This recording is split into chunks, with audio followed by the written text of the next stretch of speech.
প্রিয় অষ্টম শ্রেণীর শিক্ষার্থী বন্ধুরা, আজ আমরা তোমাদের গণিত বিষয়ের পাটিগণিত অংশের পরিমাপ অধ্যায় অর্থাৎ অনুশীলনী 3-1 30 নং সৃজনশীল সমস্যাটির সমাধান করব। আশা করি তোমাদের ভালো লাগবে।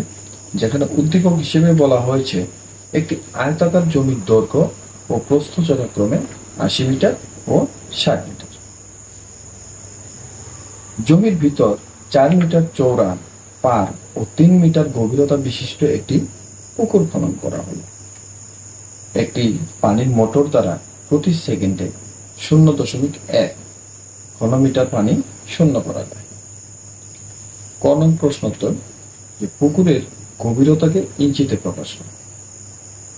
এটা খুব সহজ, আমরা খুব সহজেই পারবো। খ নংয়ে বলা হয়েছে পুকুর পাড়ের ক্ষেত্রফল নির্ণয় করো। এটাও সহজেই আছে। গ নং, পানিপূর্ণ পুকুরটি পানি শূন্য করতে মোট কতক্ষণ সময় লাগবে। আমরা এই সমস্যাটির সমাধান করব। ফিরে আসছি ছোট একটি ইন্ট্রো পর। সে পর্যন্ত সাথেই থাকো।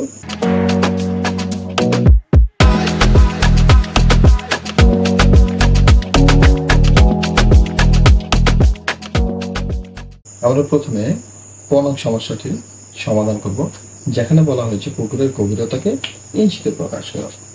ক, দেওয়া আছে পুকুরের গভীরতা 3 মিটার। এখন আমরা জানি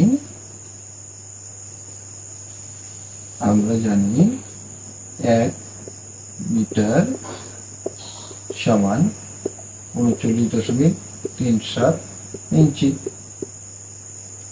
সুতরাং 3 মিটার সমান তাহলে 39.37 গুণন 3 ইঞ্চি। তাহলে আমাদের আসতেছে 3 সাথে 1, হাতের হলো 1, 3 হাতের 2, 3 থেকে 9 আর 2 11, 9 আর 2 11, 1 হাতের হলো 1, 3 নং 27 থেকে 28 আর 8 হাতের হলো 2, 3 থেকে 9 আর 2 11, অর্থাৎ 118.11 ইঞ্চি। হয়ে গেল আমাদের কোন সমস্যার সমাধান। অর্থাৎ পুকুরের গভীরতা 118.11 ইঞ্চি। ধন্যবাদ বন্ধুরা।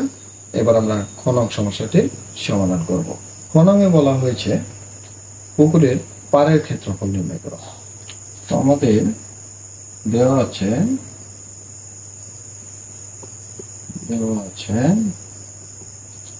আয়তাকার জমির দৈর্ঘ্য 80 মিটার, আয়তাকার জমির প্রস্থ 60 মিটার। সুতরাং আয়তাকার জমির ক্ষেত্রফল, আমরা জানি ক্ষেত্রফল সমান দৈর্ঘ্য গুণন প্রস্থ বর্গ একক। এক্ষেত্রে একক যেহেতু মিটার, ওরা মিটার দেব। 6 8 48 শূন্য দুটি দিয়ে দিলাম, 4800 বর্গ মিটার। এটি হলো আমাদের আয়তাকার জমির ক্ষেত্রফল। আবার বলা হয়েছে আয়তাকার জমির ভিতরে 4 মিটার পার বিশিষ্ট একটি পুকুর খনন করা হয়েছে। তাহলে আমরা লিখি, আবার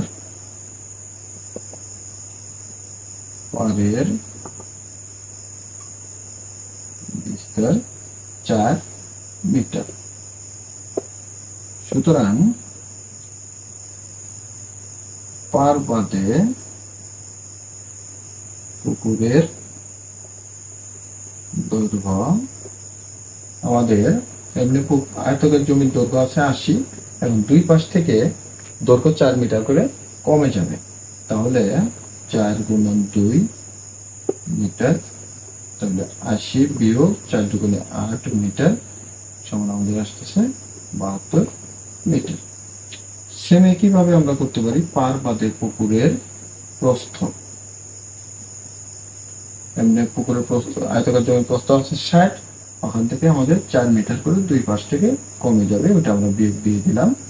তাহলে আমাদের আসতেছে 60 বিয়োগ 8 মিটার অর্থাৎ 52 মিটার।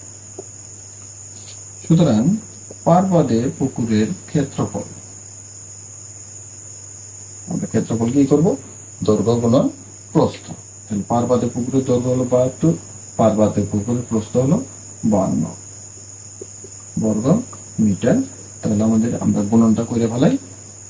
আমাদের গুণন করলে আসতেছে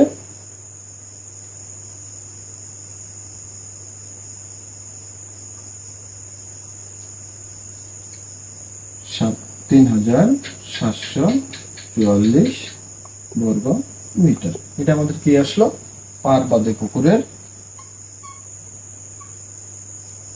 ক্ষেত্রফল। সুতরাং পারের ক্ষেত্রফল, এখন আমরা যদি পার আয়তাকার জমির ক্ষেত্রফল থেকে পার বাদে পুকুরের ক্ষেত্রফলটা বাদ দেই অর্থাৎ বিয়োগ করি, তাহলে আমরা কিন্তু পারের ক্ষেত্রফল পেয়ে যাব। সুতরাং আমরা পারের ক্ষেত্রফল,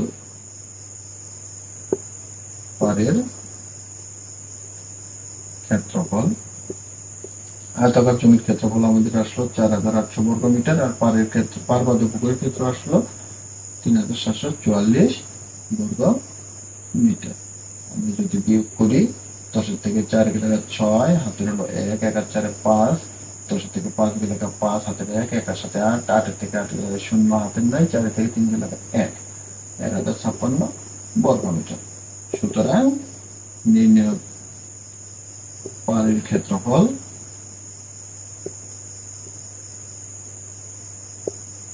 ক্ষেত্রফল 1056 বর্গ মিটার। এই হলো আমাদের খ নং সমস্যার সমাধান। এবার আমরা গ নং সমস্যাটির সমাধান করব। তার আগে বলে দিচ্ছি বন্ধুরা, আমাদের চ্যানেলটিকে অবশ্যই লাইক এবং সাবস্ক্রাইব করতে ভুলো না। গ নং সমস্যায় যেখানে বলা হয়েছে পানিপূর্ণ পুকুরটি পানিশূন্য করতে কতক্ষণ সময় লাগবে। এক্ষেত্রে আমাদের বুঝতে হবে পানি কিন্তু পুকুরে আছে, তাহলে পুকুরের আয়তনটা আমাদেরকে আগে বের করতে হবে। তাহলে আমরা দেখতে পারি উদ্দীপক হতে পাই,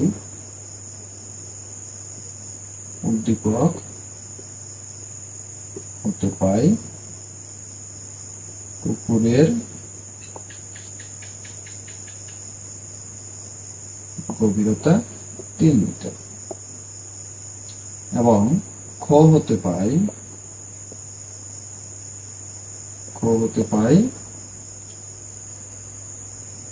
পার বাদে পুকুরের দৈর্ঘ্য 72 মিটার, পার বাদে পুকুরের প্রস্থ 52 মিটার। সুতরাং পার বাদে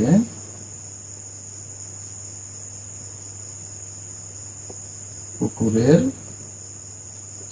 আয়তন সমান আমরা কি জানি, দৈর্ঘ্য গুণন প্রস্থ গুণন উচ্চতা বা গভীরতা ঘন মিটার। তো আমরা যদি ক্যালকুলেশন করি তাহলে আমরা পাচ্ছি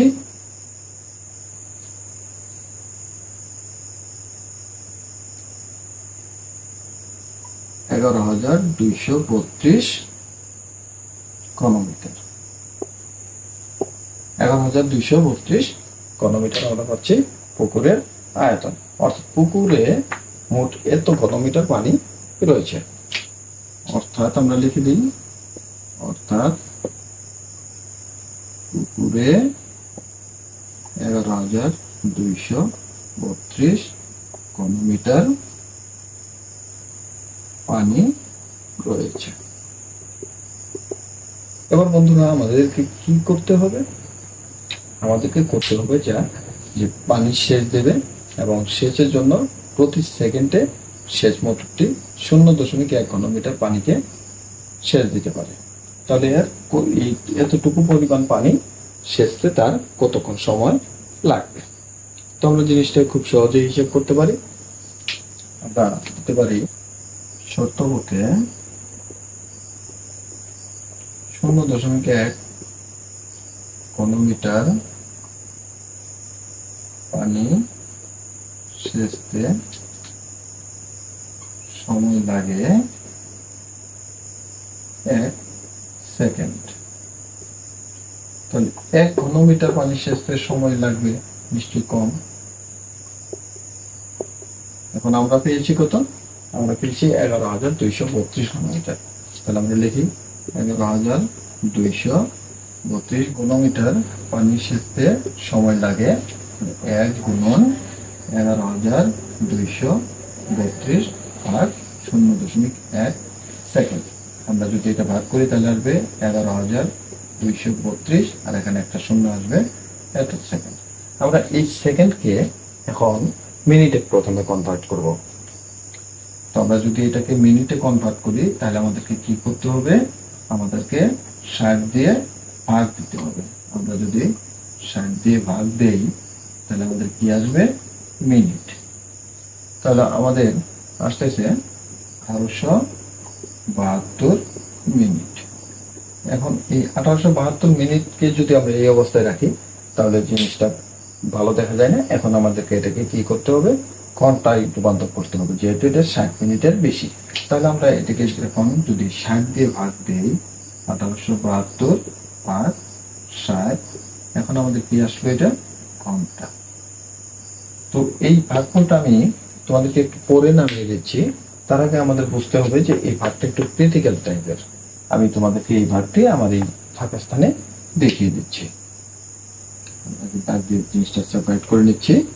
তাহলে 60 ভাগ হলো 1872।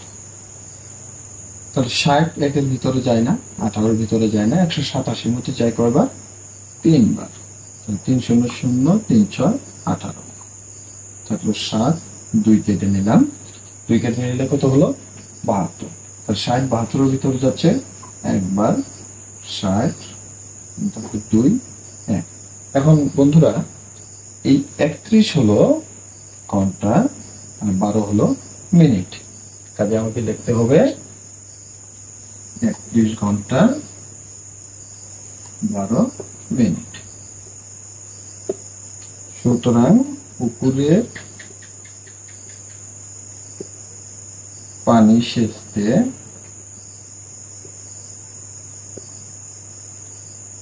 সময় লাগবে 31 ঘন্টা 12 মিনিট। ঠিক আছে বন্ধুরা, আজকের মতো এই পর্যন্তই। যদি তোমাদের কোথাও কোনো সমস্যা হয় তবে অবশ্যই কমেন্টসের মাধ্যমে জানাবে। আর আমার এই চ্যানেলটিকে লাইক এবং সাবস্ক্রাইব করতে ভুলো না। আর যদি ফেসবুক থেকে দেখে থাকো তাহলে অবশ্যই একটি ফলো এবং শেয়ার করে দেবে। ধন্যবাদ সবাইকে।